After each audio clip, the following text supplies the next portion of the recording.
talk about an article that came from outside of the chapter that discussed peer groups and initiatives. So this article, I'm going to tell you. I'm sorry. So this article talks about the importance of peer groups in cultivating the skill of initiative, and also suggests that peer groups and peer relations might be useful for cultivating other skills related to initiative that aren't otherwise developed during leisure or school time. Okay, yes, thank you. Okay, and just here's the bibliographic information.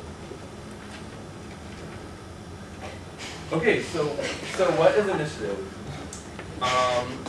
According to this researcher, Larson, initiative is the ability to be motivated from within to direct attention and effort toward a challenging goal.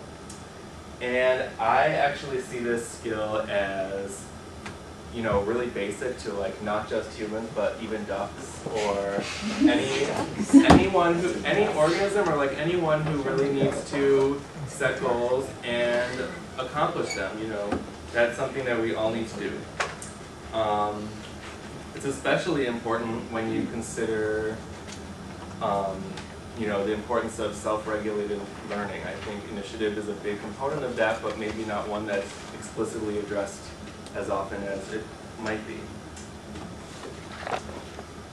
Initiative is also really important because it seems like it's necessary for cultivating what we might call values of citizenship, like leadership skills, altruism, or civic engagement. And that's because these are typically domains where people need to be self-motivated to participate. No one's going to compel you to participate in civic activities. Also, they tend to deal with complex problems that you need to attend to over a sustained period of time.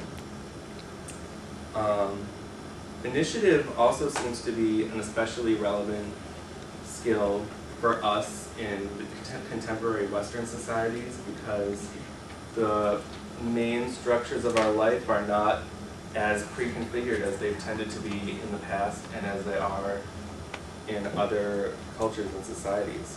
When you consider the kinds of relationships that are open to us, the kinds of family structures, careers, even geographic location. Like, you know, you can live anywhere in the world. You can really set up your life any way that you want to, for the most part.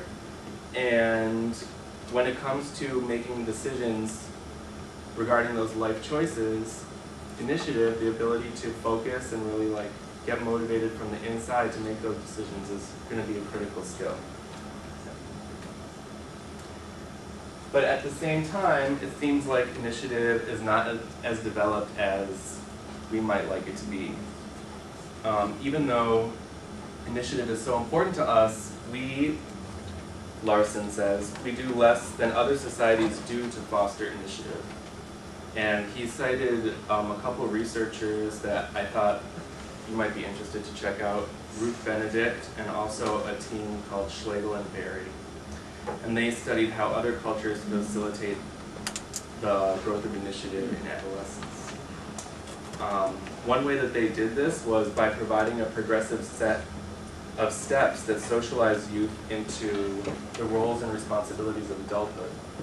And Larson says that in our culture, maturation is more discontinuous. It's more like you have a childhood or an adolescence, and then all of a sudden you've been tossed into adulthood when you turn 18 or when you leave college. I kind of disagree with that, because I feel like my adolescence is still waning. But this is Larson's commentary. School is probably the most boring part of their life. They've got lots of things to be interested in when they're not in school. They're deeply interested in the video games that they're playing and the television shows that they're watching, and they're having conversations with their peers about those things. School is really the most boring. And wasn't it for you? For many kids, I just wanted to add that some kids really do enjoy school, and depending on what school you go to. If it's very warm, fun. Yeah, and I'd also like to add that, you know, these are self-reported feelings. Like, it may be that adolescence, maybe it's just I mean, that could be a problem that you've identified with the study. Like maybe they're just more likely to type in bored because it's like fast and they don't care. You know? Or it's cool to be bored to take the study. These are the results of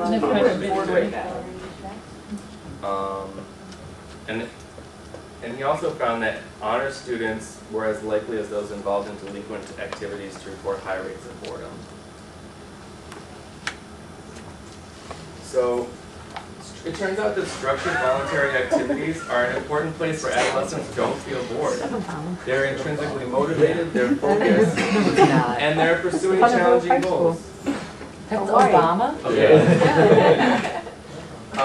One researcher named Csikszentmihalyi, I think is how you say it. I practiced that, yeah.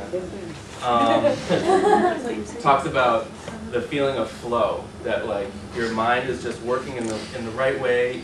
Things are challenging, but not too challenging. It's this kind of mental state that we're really looking for in all kinds of arenas, but in particular when we are trying to cultivate initiative. These structured voluntary activities often involve cumulative planning and action over a project or a season, and are well suited to the development of sustained effort. And most importantly for this presentation, they occur in peer groups. Adolescents work together in sports teams or arts organizations or whatever. And part of the project is working as a team, cultivating the skills to work together with their peers. And I actually think that working with their peers is probably, you know, a really important reason why they're interested in these activities in the first place. Like they're often, at least for me, these structured voluntary activities were just like a structured way for me to interact with my friends. Yeah. Yeah. Girl Scouts is a really good example of these structured voluntary activities. And as annoying as like the cookie sales are, it turns out that the girls who engage in these cookie selling projects, they really hit all the points that we're looking for when it comes to initiative, and they even, as the project went on, they came to take over responsibilities that were initially delegated to their parents, like planning their route, keeping track of the money, keeping track of the inventory. You know, so this idea that they're really in a state of flow and that allows them to take on more responsibilities as they go on, I think is really important when it comes to cultivating initiative. I wanted to point out something with the Girl Scouts, but isn't it detrimental to peer relationships when there's competition? Like, oh, I sold 10 boxes, you sold 8. You know, it kind of fosters more business-like thinking. I don't know if that's what parents would like to promote to their 5 or 6 or 7-year-olds. I think with Girl Scouts, it's not really individual. It's the like group. The team. Yeah. It's a team, yes. Oh, So I don't know. each town has its own Girl Scouts. So you're working as a team, not individually when selling a group. And I also think that like when we're talking about intrinsic motivation or effort and concentration, there's a range where we want these factors to fall into that's most conducive to developing in a healthy way. And I think the same could be true of competition. Like there's a range of competitive flavor that I think can be really conducive to development, but I agree that with you that, you know, it's something that we need to be careful about, and that the negative effects of engaging in competition all the time or structuring these activities as competitions is something that we need to be mindful of. So thanks for your comments.